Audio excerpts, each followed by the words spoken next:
Assalamualaikum warahmatullahi wabarakatuh.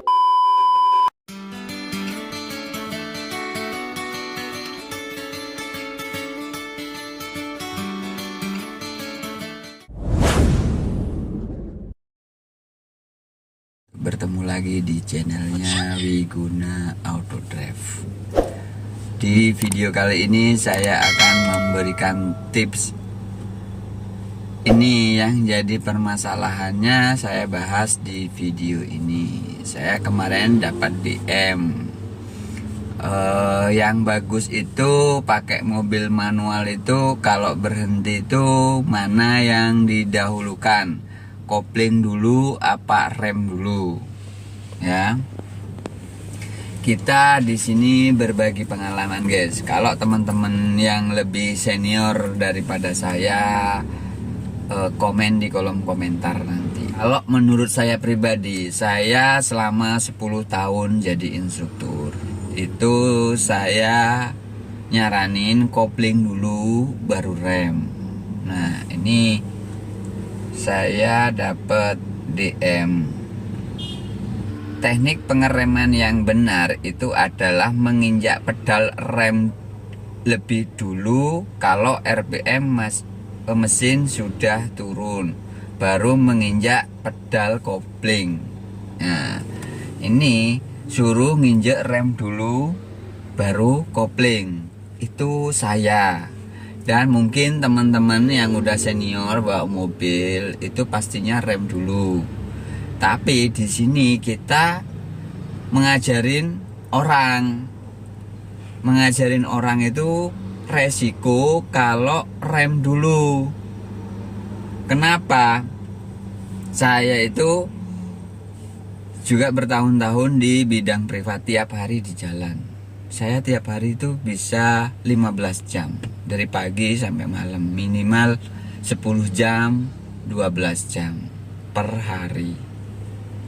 Kalau ada yang nyaranin rem dulu, itu orang udah pinter, kaki kirinya refleksnya udah bagus, ya. Itu baru rem dulu baru kopling. Nah, di sini saya jelasin juga sama teman-teman. Jangan rem dulu, banyak yang bilang kayak gitu sama saya. Saya nggak gubris karena resiko sama saya. Pertama saya jadi instruktur, saya terapin itu dan sayanya masuk selokan. Kenapa? Siswa pas belajar dibelokan dia panik.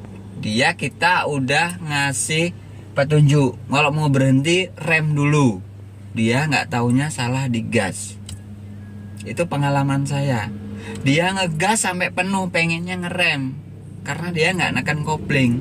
Itu salahnya. Saya masuk selokan nyungkling.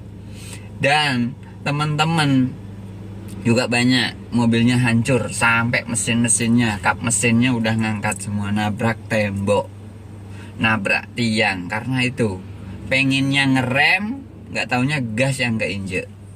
Karena disaranin sama instrukturnya dulu, teman-teman, ada yang bilang rem dulu, jangan kopling dulu. Nah, kalau saya ngajarin, habis saya kejadian, saya ngajarin itu pakai kopling dulu baru rem, ya.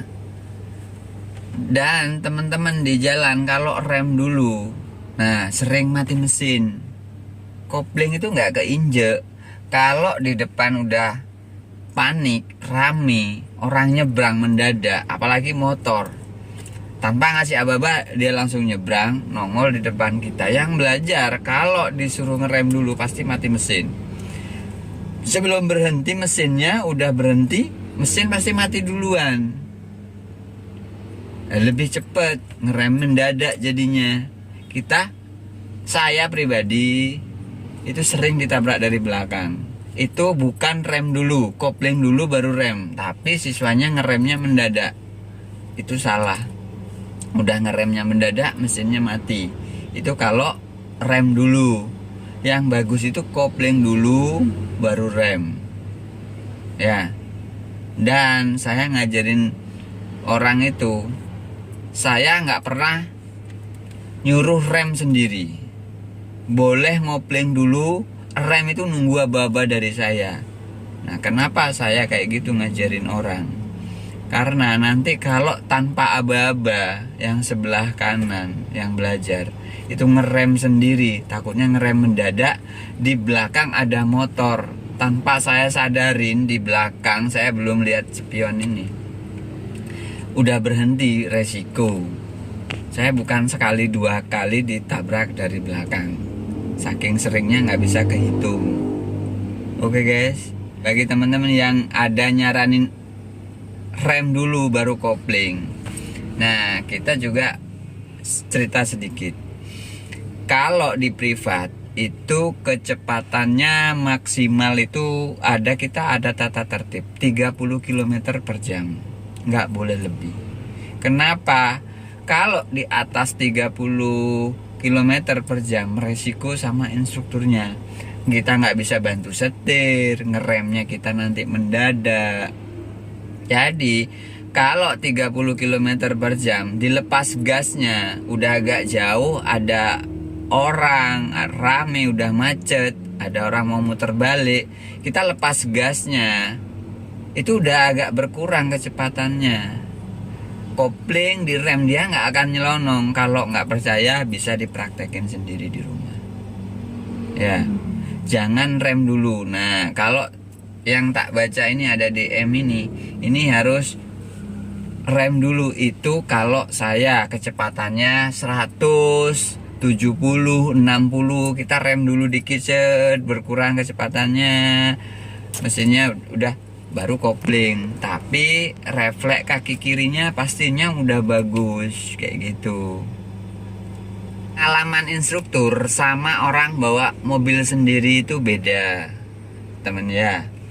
Bedanya di mana? Kalau kita jadi instruktur, kita tiap hari tahu kelemahannya yang belajar, kesering kesalahnya di mana kayak gitu. Belum tentu yang pinter nyetir belum tentu bisa ngajarin. Bukan nggak bisa, belum tentu, belum berani. Kita teman-teman dulu jadi instruktur itu nggak asal jadi instruktur. Kita di training 2 bulan.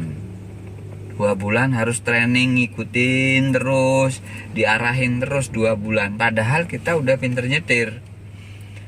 Banyak yang sok-sokan, yang belajar sendiri. Saya bisa, tanpa di training jadi instruktur saya bisa ngajarin, belum tentu, soalnya beda. Kalau ngajarin seseorang sama kita bawa mobil sendiri itu beda banget. Cara kita belok, ngatur kopling, rem biar aman nanti di jalan.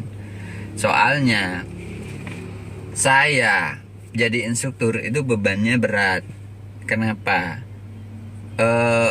Kita dituntut dalam 10 jam, orang itu pengen bisa.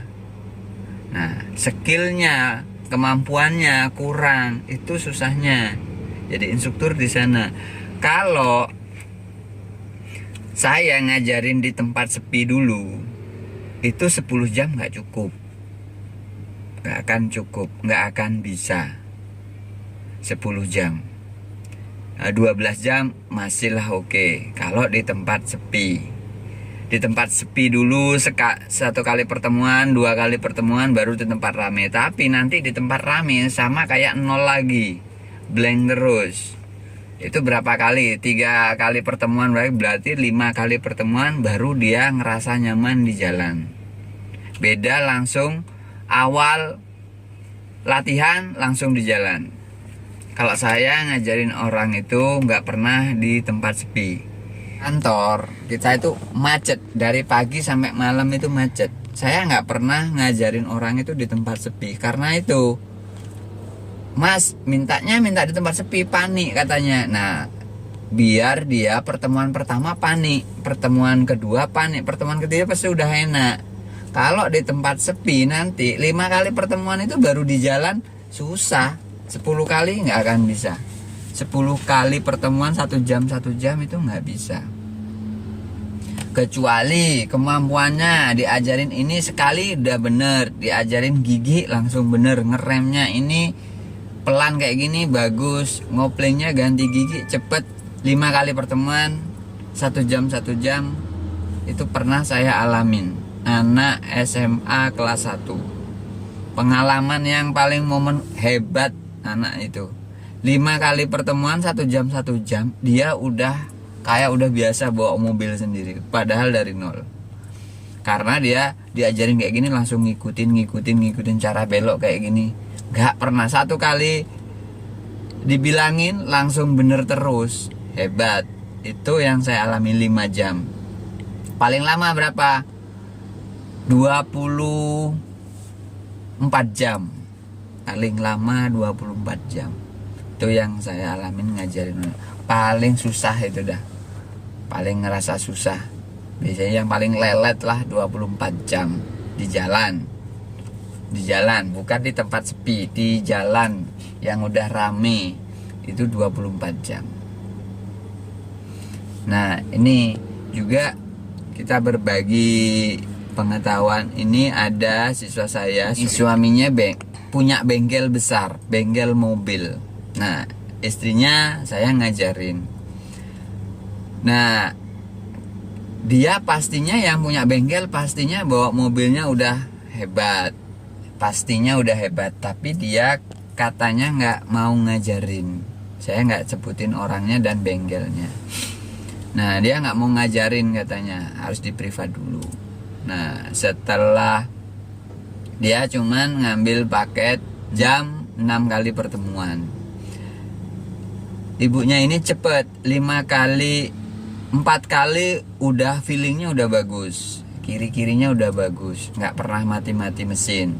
Nah, 5 kali pertemuan dia bilang, "Mas, saya kemarin bawa mobil sama suami saya, kenapa kok sering mati-mati ya?" Nah, tak tanya, sampean disuruh ngopling dulu apa ngerem dulu pas berhenti? Sering matinya di mana? Katanya sering matinya pas berhenti. Sering matinya di sana. Mau berhenti yang sering mati. Mau jalan jarang mati. Ya gitu. Pakai mobil apa, Bu? Mobil CR-V. Itu pasti enak, udah lembut, itu saya yakin pasti enak. Pasti bisa orangnya. Nah, cuman kendalanya pas berhenti katanya, sering mati. Berhenti mati katanya. Terus tak tanya, kopling dulu apa rem dulu? Dia bilang, saya sama suami saya disuruh rem dulu, Mas. Saya bilang, ya iyalah pasti mati. Terusnya pasti panik. Kalau udah panik, kopling lupa, nggak diteken. Resiko juga takutnya gas yang kepencet. Pengennya ngerem, ngegas. Resikonya 2 jadinya. Sering mati, bahaya, resikonya kita ngegas. Ibu itu bilang, nah saya mau ngikutin kayak di privat aja. Suaminya suruh diem. Soalnya Mas Rudinya bilang kalau berhenti itu kopling dulu baru rem. Nah, langsung dia praktekin katanya. Sampai nyampe dia bengkelnya dari rumahnya nggak pernah mati. Suaminya langsung diem katanya. Berarti, nah, saya bukan yang ini benar atau yang ini salah. Kalau ngajarin ingat, kopling dulu baru rem. Cukup saya resiko di jalan yang saya alamin, pernah saya alamin. Ya, teman-teman jangan sampai ngikutin. Kalau rem dulu resiko. Kalau baru belajar.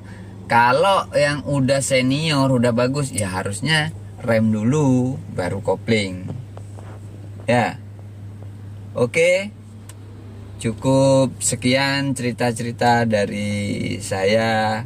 Semoga bermanfaat. Jangan lupa like, komen, dan subscribe.